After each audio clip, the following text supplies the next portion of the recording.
देखो question number 8.2 का पहला क्वेश्चन क्या पूछा गया है कि वैल्यू निकालो ये गिवन का sine 60 into cos 30 plus sine 30 into cos 60। यहाँ पर देखो दो फंक्शन गिवन है, उनका कुछ स्पेसिफिक एंगल का वैल्यू भी गिवन है और बीच में देखो ये डॉट है, दैट मीन्स ये फंक्शन के साथ ये फंक्शन मल्टीप्लिकेशन में है। अगर बीच में कोई डॉट नहीं रहा तो भी आप लोग समझ लो कि दो फंक्शन एक्चुअली मल्टीप्लिकेशन में है। तो पिछले प्रीवियस चैप्टर में हम लोगों ने क्या किया था, फंक्शन था, फंक्शन के साथ एक एंगल ए बी सी ऐसा कुछ बता दिया जा रहा था, एक ट्रायंगल था उसमें आपको बेस और परपेंडिकुलर बता दिया जा रहा था और आपको पाइथागोरस थ्योरम यूज़ करके हाइपोटेन्यूस निकालना पड़ रहा था, फिर साइन एंगल का वैल्यू निकालना पड़ रहा था। ठीक है, वो साइन एंगल का वैल्यू एक्चुअली कितना है, वो परपेंडिकुलर, हाइपोटेन्यूस और बेस इन तीन के वैल्यू के ऊपर डिपेंड करके हम लोग उस एंगल का वैल्यू निकाल रहे थे। दैट मीन्स फंक्शन और वो एंगल उनका वैल्यू निकाल रहे थे हम लोग depending upon the length of perpendicular base and hypotenuse. लेकिन पहली बार इस बार हम लोग को कोई ट्रायंगल बता दिया नहीं जाएगा जिसमें हम लोग को सिर्फ बता दिया जाएगा कि एक एंगल का वैल्यू कितना है। दैट मीन्स आप लोग सोचो कि एक ट्रायंगल बता दिया गया है जिसमें ये एंगल का वैल्यू बता दिया गया है 60 डिग्री और फिर आपको निकालने बोल रहा है कि साइन 60 डिग्री का वैल्यू कितना होगा, आप निकालो। अगर मान लो आपको परपेंडिकुलर और बेस बता दिया जाता तो आप लोग साइन 60 डिग्री का वैल्यू और हाइपोटेन्यूस भी बता दिया जाता तो आप लोग निकाल लेते कि 60 डिग्री ही थीटा है मेरा, तो परपेंडिकुलर और हाइपोटेन्यूस इन दोनों को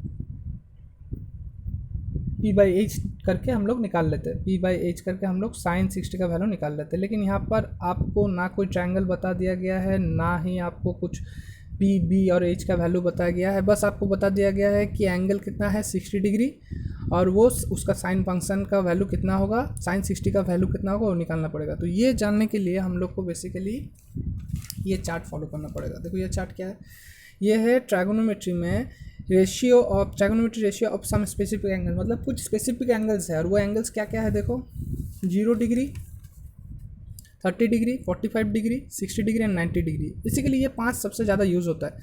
इन पांचों एंगल का 0, 30, 45, 60 एंड 90, इन पांचों एंगल का हर एक फंक्शन के ऊपर अलग अलग वैल्यू आप लोग को मिलता है। जैसे साइन 0 का वैल्यू होता है 0, साइन 30 का वैल्यू होता है हाफ, साइन 45 डिग्री का वैल्यू होता है 1/√2, साइन 60 का वैल्यू होता है √3/2, साइन 90 का वैल्यू होता है 1। वैसे ही कॉस के ऊपर भी ईच एंगल का अलग अलग से वैल्यू होता है और ऐसे 6 फंक्शन जो भी आपको गिवन है उन सारे के सारे फंक्शन का हर एक एंगल के ऊपर कुछ ना कुछ स्पेसिफिक वैल्यू होते हैं। देखो यहाँ पर एंगल थीटा इधर गिवन है और इधर क्या है, फंक्शन गिवन है। अब कुछ कुछ जगह पे आपको नज़र आ रहा है ये नॉट डिफाइन, क्या है नॉट डिफाइन का मतलब होता है इन्फिनिटी, मतलब ये इसको हम लोग 1/0 कहते हैं, इसको हम लोग कहते हैं 1/0। 1/0 मतलब हम लोग इसको डिफाइन नहीं कर सकते, इसको कुछ इस साइन से हम लोग डिनोट करते हैं जिसको हम लोग बोलते हैं इन्फिनिटी। ये शायद हम लोग प्रीवियस क्लासेस में कभी भी डिस्कस किए थे, इसको इन्फिनिटी कहते हैं। अभी हम लोग ट्रिग्नोमेट्री में इसका यूज़ करेंगे।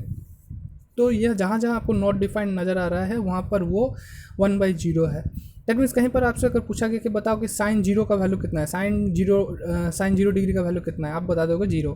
कहीं पर आपसे पूछा कि बताओ tan 45 डिग्री का वैल्यू कितना है, तो tan का घर तो ये हो गया। अब कौन सा एंगल पूछा है, 45 degree, 45 degree, that means tan 45 का वैल्यू है 1। किसी ने आपसे पूछा कि सेक 30 डिग्री का वैल्यू कितना है, तो आप फंक्शन से ढूंढोगे सेक और 30 डिग्री मतलब ये वाला कलम, तो इस कलम में सेक कहाँ पर आता है, यहाँ पर आता है, तो सेक 30 डिग्री का वैल्यू हो गया 2/√3। ऐसे हम लोग डिफरेंट एंगल्स का फंक्शन के ऊपर कितना वैल्यू आएगा वो हम लोग निकालेंगे। जैसे यहाँ पर हम लोग को देखो गिवन है साइन 60 डिग्री और कॉस 30, इन दोनों को मल्टीप्लाई करना है। तो पहले साइन 60 का वैल्यू ढूंढो कितना है, साइन 60 का वैल्यू कितना है √3/2, तो मैं यहाँ पर लिख देता हूँ √3/2 इंटू, ये डॉट का मतलब इंटू है, cos 30, cos 30 मतलब कितना हो गया, cos 30 मतलब हो गया √3/2, ये हो गया मेरा। इन दोनों को मल्टीप्लाई करना है फिर ऐड करना है। साइन 30 का वैल्यू देखो, साइन 30 का वैल्यू है half, that means 1/2 into cos 60 का वैल्यू कितना है देखो, cos 60 हाफ, ये भी हाफ है, तो इन दोनों को मल्टीप्लाई करना है और फिर ये दोनों मल्टीप्लिकेशन का रिजल्ट जो भी आएगा इसको ऐड करना है। तो root three into root three कितना होता है 3 और 2 इंटू 2 हो जाता है 4 प्लस 1 इंटू 1 होता है 1, 2 इंटू 2 होता है 4, 3/4 1/4 कितना हो जाता है 4/4, दैट मीन्स आपका रिजल्ट आ गया 1। अभी आप लोग सोचोगे कि क्या ये चार्ट आप लोग को एग्जामिनेशन में गिवन रहेगा? नहीं, ये चार्ट आप लोग को एग्जामिनेशन में गिवन नहीं रहेगा, ये आप लोग को मेमोराइज़ करना पड़ेगा। देयर आर मल्टीपल ट्रिक्स, बहुत सारे ऐसे वीडियो है जहाँ पर ये ट्रिक बता दिया गया है। मैं आपको वीडियो का लिंक्स भेज दूंगा, आप लोग वो देखो। अगर वो वीडियो लिंक्स देख के आप लोग को समझ में नहीं आया तो मैं आप लोग को एक बार बना के बता दूंगा कि ये कैसे बनाते हैं। ये बहुत ही ईजी है, इसको देख के जितना ही डिफ़िकल्ट लग रहा है इसको एक बार समझ लेने से ये आप लोग बहुत ही ईजी से समझ जाओगे। Even prior the examination hall, जब भी आप लोग एग्जामिनेशन देने बैठोगे आप लोग हमेशा जो 15 मिनट्स एक्स्ट्रा रहता है आप लोग एग्ज़ाम देने के पहले, उस टाइम में आप लोग अपने कॉपी में रफ में ये चार्ट खुद ही बना सकोगे। किसी किसी का होता है कि सर ये देख के मुझे बहुत डर लग रहा है, बिगिनिंग में ये देख के वो छोड़ देता है कि नहीं सर ये नहीं कर सकूँगा, मैं इतना बड़ा याद नहीं कर सकूँगा। लेकिन बिलीव मी, अगर आप लोग वो ट्रिक एक बार देख लिए, अच्छे से ध्यान से सुन लिए, तो मुझे लगता है कि ये जितना डिफ़िकल्ट अभी लग रहा है उतना डिफ़िकल्ट नहीं होगा आपके पास। बस वो ट्रिक आपको एक बार समझना है कैसे किया, और फिर आप लोग वो चार्ट खुद बना सकोगे। बिगिनिंग में मुझे भी ऐसा होता था कि मैं ये चार्ट देख के पहले ही ये डिटरमाइन कर लेता था कि मैं छोड़ दूंगा, मुझे मुझसे नहीं होगा। लेकिन ये चार्ट बहुत ईजी है, ये करना बहुत ईजी है। आप लोग एक बार ट्रिक देख लो और फिर विदाउट यूजिंग दिस आप लोग इसको मेमोराइज भी कर लो। हाँ, अगर आप लोग के पास रफ में ये चार्ट बना होगा तो it will be quicker, it will be easier to plot the value. लेकिन धीरे धीरे प्रैक्टिस करते करते आप लोग का ऐसा हो जाएगा कि आप लोग से पूछेंगे कि बताओ tan 30 का वैल्यू क्या, हम लोग फट से बता दोगे 1/√3। आप लोग से पूछेंगे कि बताओ sin 60 डिग्री का वैल्यू कितना, आप लोग बता दोगे √3/2। ऐसा हो जाएगा, it needs much more practice. So आप लोग बिगिनिंग में हो, जो मैथ कर रहे हो, आप लोग का पहला काम होगा ये चार्ट के ट्रिक को समझना कि कैसे ये बना रहा है। देन इसको खुद एक बार प्रैक्टिस करना, चार्ट को खुद बनाओ ऐसे ब्लैंक स्पेसेस में ये चार्ट को खुद बनाओ धीरे धीरे। और फिर जब भी सवाल पूछे उसका वैल्यू को पुट करो, और फिर जो यहाँ पर ऑपरेटर यूज़ हुआ है, मल्टीप्लिकेशन करना पड़ रहा है, एडिशन करना पड़ रहा है, ये करना पड़ेगा और you will get the answer. एक दूसरा एग्जांपल देखता हूँ। देखो दूसरा एग्जांपल क्या पूछ रहा है, tan स्क्वायर 60 डिग्री, घबराओ मत, यहाँ स्क्वायर हो गया है, कोई बात नहीं है। tan square 60 degree plus 4 cos square 45 degree, 3 sec square 30 degree plus 5 cos square 90 degree. तो अभी एक बात तो समझ में आ रहा है कि मुझे tan 60 का वैल्यू लिखना है, फिर इसको स्क्वायर भी करना है। tan स्क्वायर 60 डिग्री मतलब कभी ऐसा मत सोचो कि 60 डिग्री को स्क्वायर कर दिए, ऐसा नहीं हुआ। जो फंक्शन का वैल्यू था, tan 60 का वैल्यू कितना था, पहले ये देखो, tan 60 का वैल्यू कितना था √3।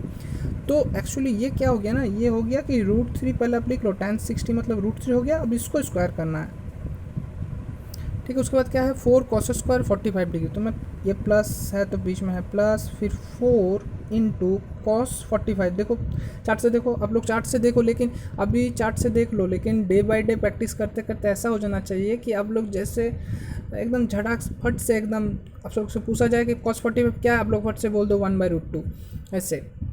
तो देखो cos 45 नहीं है, cos स्क्वायर 45 है, मतलब cos 45 को तो पहले लिख लो कितना है 1/√2 और फिर उसको स्क्वायर कर दो, ओके। उसके बाद है 3 इंटू सेक स्क्वायर 30 डिग्री। देखो सेक 30 का वैल्यू कितना होता है, सेक 30 का वैल्यू होता है 2/√3, तो 2/√3 कर लिए और फिर उसका भी स्क्वायर करना पड़ेगा। फिर प्लस 5 इंटू कॉस स्क्वायर 90। तो देखो cos 90 का वैल्यू कितना होता है, 0 होता है, तो cos 90 का वैल्यू हो गया 0, इसको स्क्वायर करना है। अब ये कुछ और लग रहा है, लेकिन नेक्स्ट स्टेप में जब जाएंगे डिस्कस करेंगे। √3 का स्क्वायर कितना हो गया, √3 का स्क्वायर हो जाता है 3, मतलब √3 इंटू √3 करने से 3 होता है, प्लस 4 इंटू 1/√2। देखो 1 का स्क्वायर हो जाएगा 1, √2 का स्क्वायर हो जाएगा 2, तो 1/2 हो गया, प्लस 3 और 3 इंटू 2/√3 का होल स्क्वायर, 2 का स्क्वायर हो जाता है 4, √3 का स्क्वायर हो जाता है 3, प्लस 5 × 0, तो 0 का स्क्वायर होता है 0 और उसके साथ 5 मल्टीप्लाई है, तो 5 × 0 जो भी करोगे 0 आएगा। नेक्स्ट स्टेप में उसको 0 दिखा देंगे, तो 3 हो गया। प्लस देखो तो ये 4 × 1/2 में क्या 2 और 4 आपस में नहीं कटेगा, तो 2 2 ज़ा 4 हो गया, तो 2 1 ज़ा 2 हो गया। प्लस 3 और 3 तो कट जाएगा, 3 1 ज़ा 3 हो जाएगा, तो ये हो गया 4/1 मतलब 4, और 5 × 0 मतलब हो जाएगा 0। तो और नहीं लिखता हूँ, एडिशन नहीं करता हूँ, तो ये तो 0 हो गया। 5 × 0 0, तो क्या एडिशन करूँ, 0 एडिशन नहीं होना है, वही सम है। तो 3 और 2 हो गया 5, 5 और 4 हो गया 9। So that is your answer. कुछ नहीं है, आप लोग को जस्ट वो फंक्शन और उसका वैल्यू पता होना चाहिए। ये चार्ट आप लोग को दिमाग में एकदम बहुत अच्छे से मेमोराइज हो जाना चाहिए। ट्रिक समझोगे तो वो ट्रिक समझने के बाद तो आप लोग खुद ही निकाल सकोगे वो चार्ट, और फिर अकॉर्डिंग टू द चार्ट अगर कॉपी में आप लोग वो चार्ट बना लेते हो, वो कॉपी से आप लोग चार्ट देख के खुद से वो बना सकते हो। But it is better to memorise. अगर आप लोग इसको पूरा चार्ट को मेमोराइज कर लेते हो तो बहुत अच्छा है।